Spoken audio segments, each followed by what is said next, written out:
Profil negara. Negara ini bernama lengkap Republik Chili dengan presiden sebagai kepala negara sekaligus kepala pemerintahan.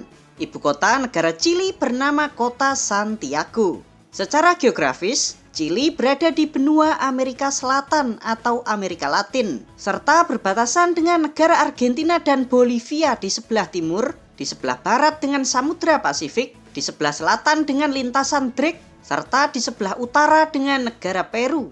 Luas wilayah negara Chili sebesar 756.101 km persegi. Luas ini belum termasuk wilayah Chili di Antartika ya teman-teman. Serta memiliki jumlah penduduk sebesar 19.629.588 jiwa. Sebagian besar penduduk atau 60% merupakan pemeluk agama Kristen Katolik. Sedangkan untuk etnis, terdapat 3 golongan saja di negara ini, yaitu 65% merupakan etnis kulit putih, 30% etnis mestizo atau kulitnya itu yang kecoklatan, serta 5% sisanya merupakan orang asli Chili. Sedangkan bahasa resmi yang dipakai di negara ini adalah bahasa Spanyol.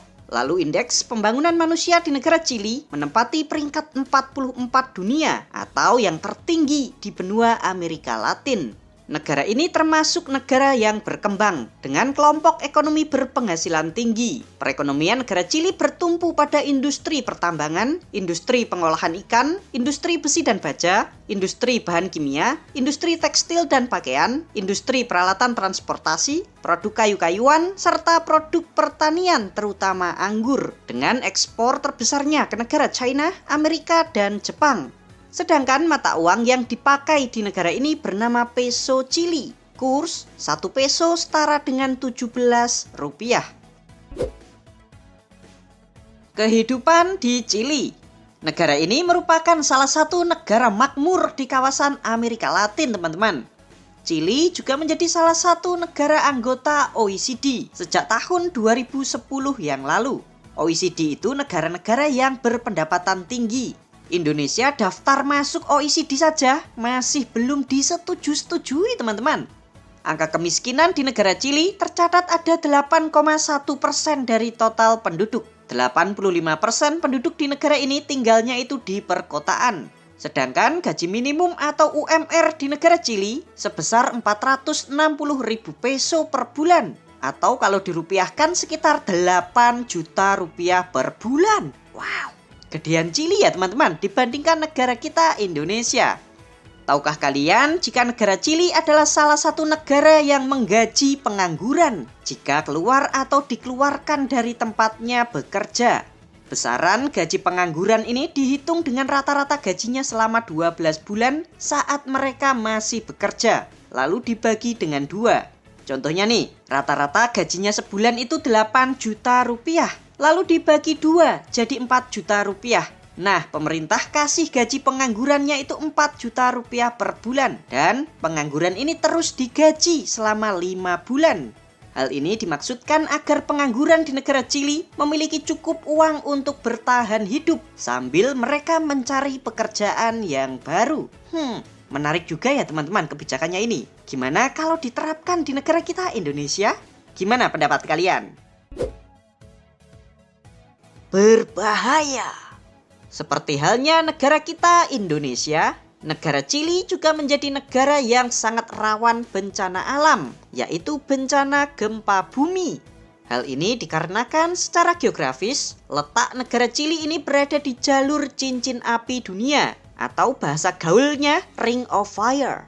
Negara yang dilewati jalur merah ini sangat rawan bencana gempa bumi. Gempa bumi yang paling dahsyat juga pernah terjadi di negara ini teman-teman. Tepatnya pada tahun 1960 dengan kekuatan gempa buminya saat itu sebesar 9,5 skala Richter. Dan gempa bumi ini menewaskan sekitar 6.000 jiwa. Gempa ini bahkan menjadi gempa bumi terkuat yang pernah dicatat oleh umat manusia.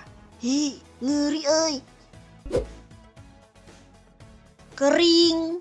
Tahukah kalian jika negara Chili memiliki wilayah yang dikatakan sebagai tempat terkering di dunia?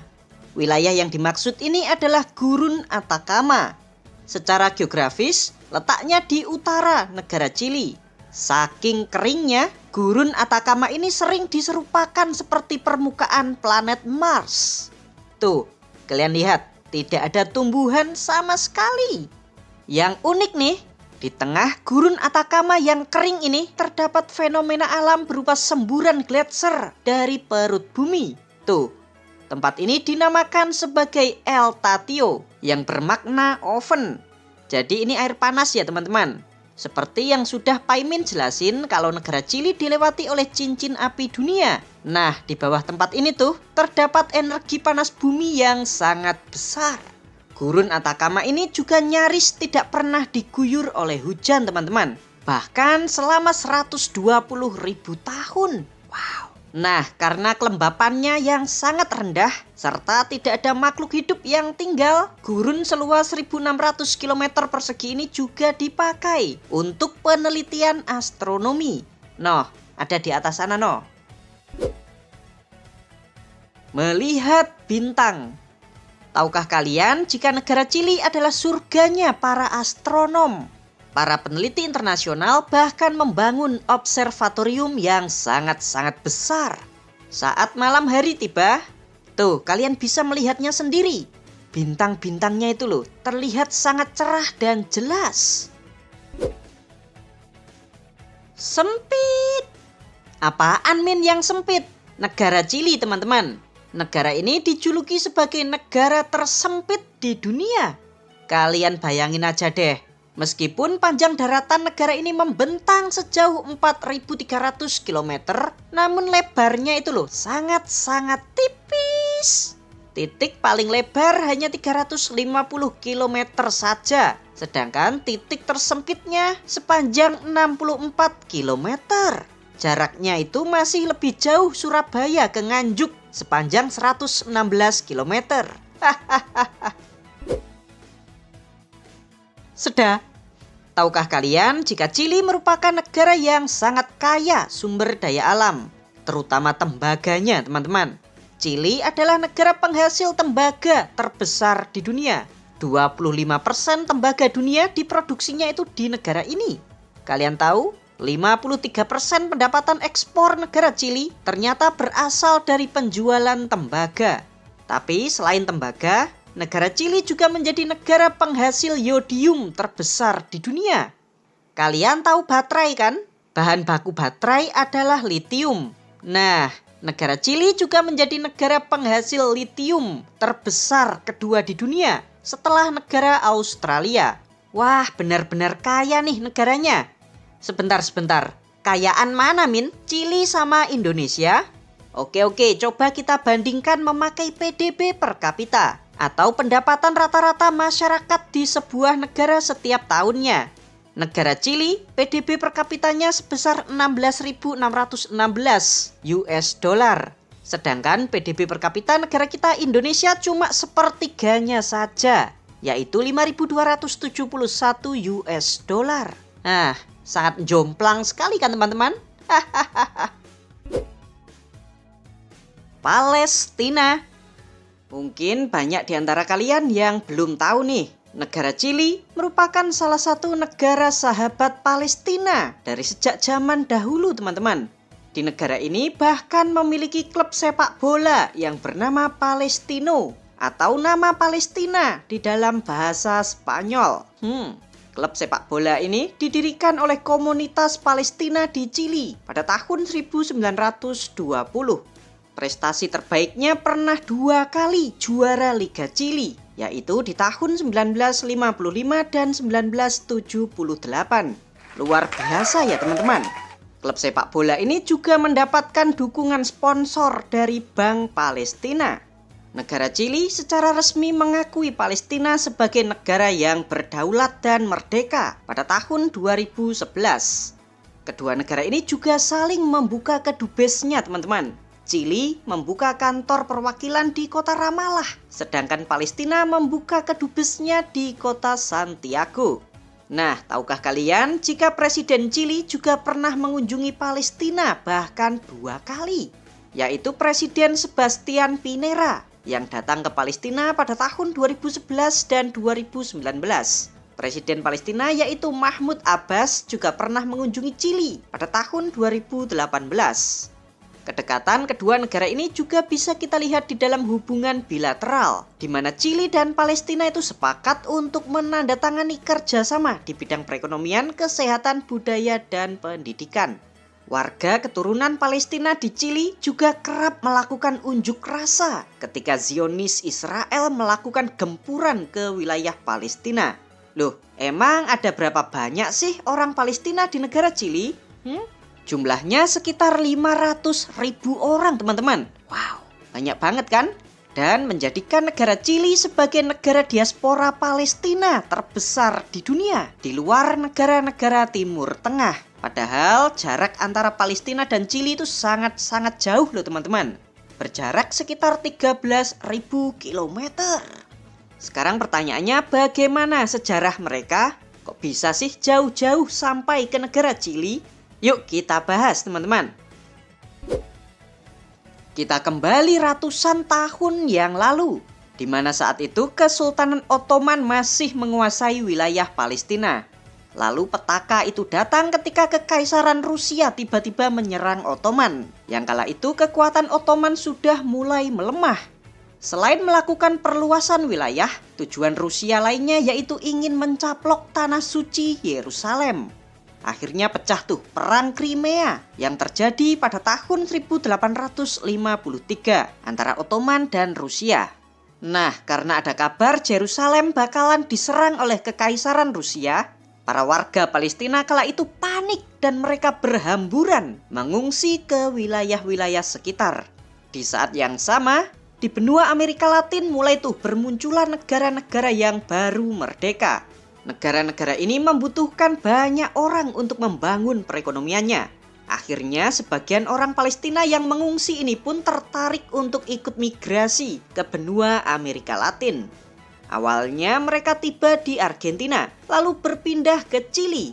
Nah, dari sinilah awal mula gelombang kedatangan orang Palestina di negara Chili, teman-teman.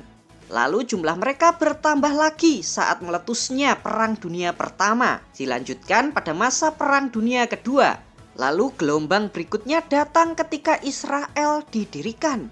Nah, awalnya para pengungsi Palestina ini hidup secara miskin dan pas-pasan. Bahkan mereka sempat dimusuhi oleh orang-orang Chili serta dikata-katain rasis. Tapi karena keuletan pengungsi Palestina saat itu yang pandai berdagang, sebagian dari mereka pun ada yang sukses menjadi orang kaya. Salah satunya bernama Carlos Abu Mohor Touma, seorang konglomerat media terbesar kedua di negara Chili. Wow.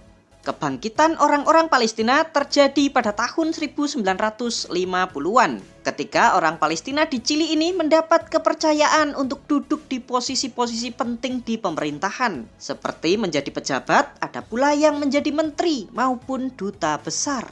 Patut kalian ketahui jika sebagian besar keturunan Palestina di negara Chili memeluk agama Kristen Ortodoks, serta minoritas diantaranya memeluk agama Islam. Hingga saat ini pun, para orang-orang keturunan Palestina di negara Chili terus menyuarakan kemerdekaan Palestina. Serta mereka juga mengecam serangan-serangan Israel ke jalur Gaza. Wah, gimana nih teman-teman? Kalau menurut pendapat kalian? Di ujung bumi. Tahukah kalian jika negara Chili juga disebut-sebut sebagai negara paling ujung bumi? Kok bisa begitu, Min?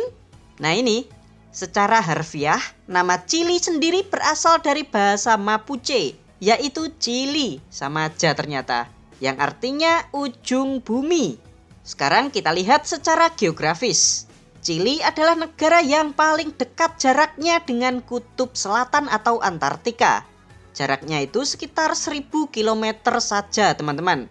Nah, orang-orang di masa lampau menganggap kutub selatan adalah pembatas bumi. Sedangkan Chili letaknya sangat dekat dengan kutub selatan. Bahkan ada yang unik nih. Negara Chili juga memiliki wilayah di kawasan Antartika yang dinamakan juga sebagai Provinsi Antartika Chilena.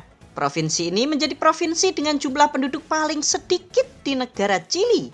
Bayangin aja nih, Luas Provinsi Antartika milik Chili ini sebesar 1.265.853 km persegi. Sebagai perbandingan, luas negara kita Indonesia 1.904.569 km persegi. Tapi jumlah penduduk di Provinsi Antartika milik Chili ini cuma 1.792 jiwa. Sedangkan negara kita Indonesia hampir 280 juta jiwa. Wah. Pulau aneh. Tahukah kalian jika negara Chili memiliki pulau yang sangat aneh? Pulau ini bernama Rapa Nui.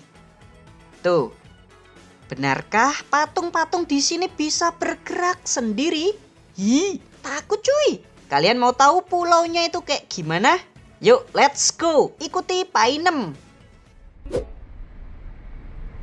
Wisata di Chili. Kali ini Paimin akan ajakin kalian semua traveling, mengunjungi sebuah pulau yang sangat misterius. Bahkan dikatakan sebagai salah satu pulau paling terpencil di dunia, teman-teman.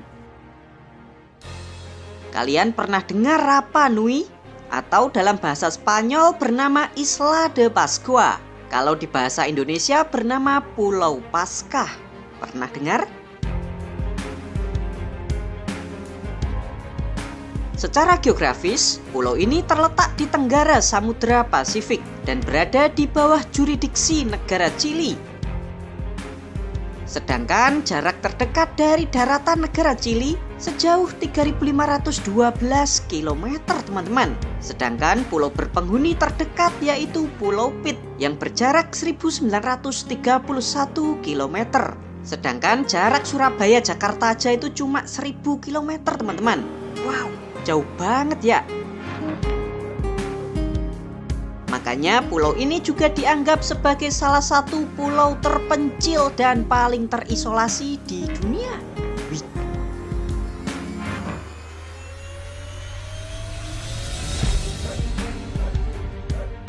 Pulau ini memiliki luas 163,6 km persegi, serta jumlah penduduk sekitar 8.000 jiwa. Pulau ini juga dianggap misterius karena tempat ini terdapat hampir 900-an batu-batu yang diukir menyerupai wajah manusia.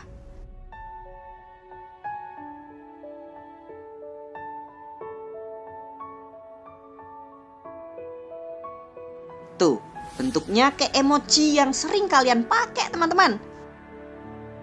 Batu-batu ini tingginya mulai yang terkecil sekitar 1 meteran sampai ada yang 10 meter cuy. Bahkan ada pula yang belum jadi, masih berupa ukiran di batu. Kalau diberdirikan tingginya bisa mencapai 21 meter. Dan beratnya juga nggak main-main. Yang terbesar mencapai 82 ton. Wow. Patung-patung kepala ini dikenal sebagai Moai dan diperkirakan dibangun oleh suku-suku di sini sekitar tahun 1250 hingga 1500 Masehi.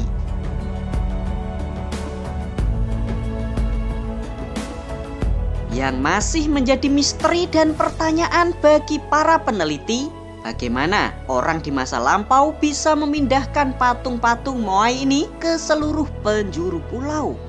Tuh kan aneh, teman-teman. Masa patungnya bisa jalan sendiri?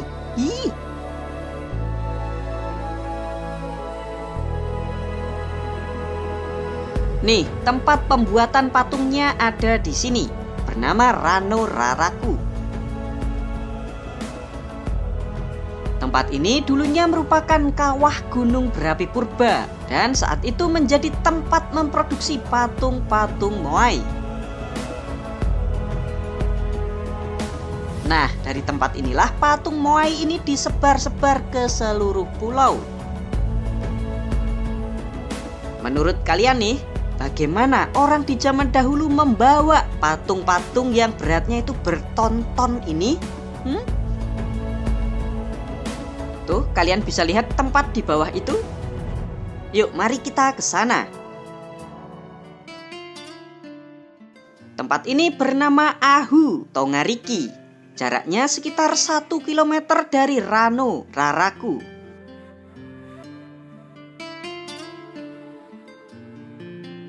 Di tempat ini ada 15 patung moai yang berjejer rapi dengan alas di bawahnya. Yang aneh bin ajaib, tuh ada satu patung moai yang memakai topi. Pertanyaannya lagi, bagaimana topi seberat 10 ton itu bisa ditaruh di atas patung dan patungnya tidak jungkel atau terjatuh? Ayo gimana?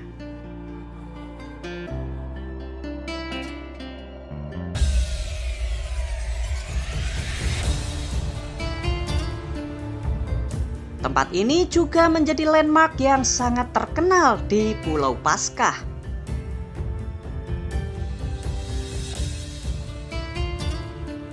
Sekarang kita berpindah ke Ahu Tahai.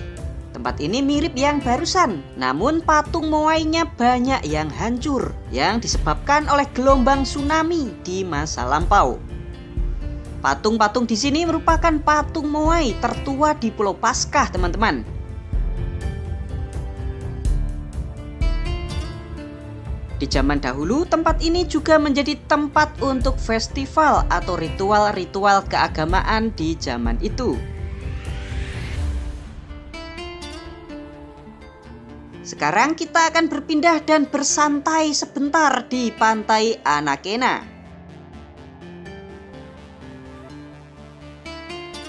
Loh, di pantai ini juga ada patung moai yang berjejeran.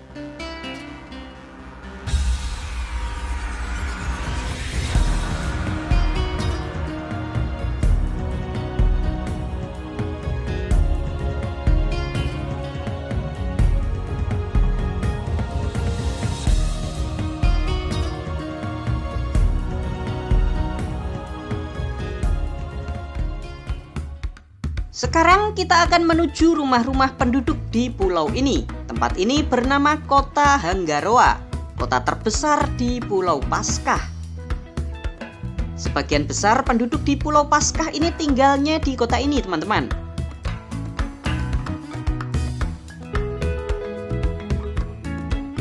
Perekonomian masyarakat di Pulau Paskah sangat bergantung pada sektor pariwisata.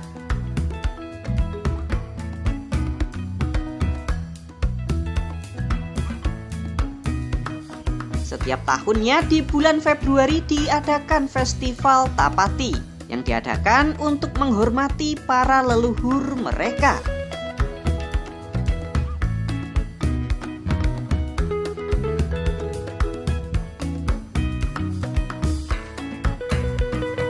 Kalian kalau mau berkunjung mendingan pas festival ini ya teman-teman.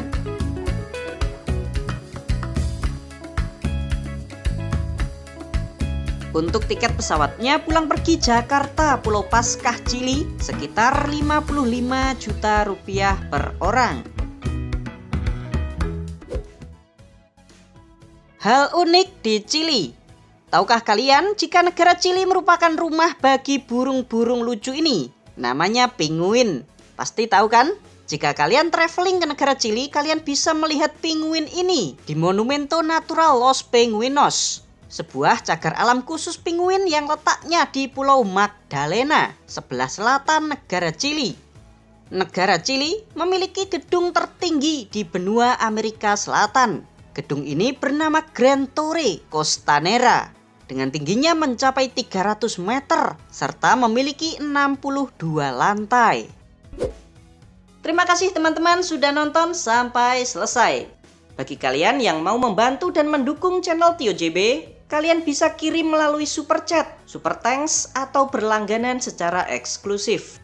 Jangan lupa ya untuk subscribe channel Tio JB dan tekan tombol loncengnya agar kalian tidak ketinggalan video-video menarik dari kita. Silakan nih kalau ada request, kritik, saran, kirim salam, atau apapun itu kalian bisa sampaikan di kolom komentar. Sampai jumpa lagi dan